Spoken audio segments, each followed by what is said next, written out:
Suicide in Japan is a major problem as well. One of the highest suicide rates in the civilized world, in the advanced cultures, is in Japan. And the reason why, I'm going to read this article here. It says, when it comes to suicide, Japan has a very different way of viewing it and has an attitude more complex than probably any other country. They have something called Inseki Jisatsu, or the act of responsibility-driven suicide. There has been a code of honor associated with suicide since the 12th century, when samurai warriors used to commit seppuku, literally meaning cutting the belly, to avoid surrendering to the enemies. The idea of this honorable suicide was revived again during World War II by Japan's imperial government, and particular emphasis was laid on the virtues of militarized suicide attacks, hello kamikaze. While seppuku is no longer practiced in the modern-day Japan, the idea of an honorable death by suicide has evolved in parallel to its modern-day form of Inseki Jisatsu, where people committing suicide as an act of responsibility is deemed an act of great honor. For instance, people committing suicide to alleviate the burden of debts on their family through a life insurance payout comes under the category of Inseki Jisatsu and is considered worthy of honor.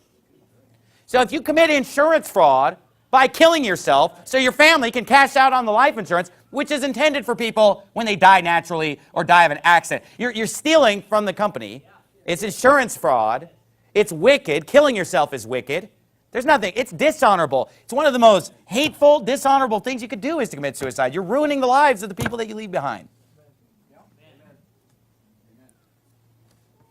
But over there, it's an act of great honor. Why? Because this book is not the guiding light over there. That's why. That's the kind of crazy stuff you come up with when this book, when Shinto guides you and Buddhism guides you. And you know, the sermon on Buddhism, I showed all the examples of suicide in Buddhism and how it's glorified in certain aspects in Buddhism and everything like that. Look, when you don't have the Bible, you're following Satan. Yeah, right. Buddhism's of Satan. Shinto is of Satan. Atheism is of Satan. I mean, look, you're following the devil. And the devil would love for you to kill yourself. Yeah.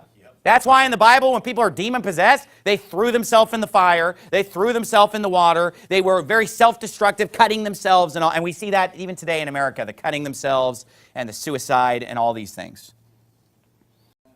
But one last thing I want to bring up is suicide in Japan is a major problem as well. One of the highest suicide rates in the civilized world, in the advanced cultures, is in Japan. And the reason why, I'm going to read this article here. It says, when it comes to suicide, Japan has a very different way of viewing it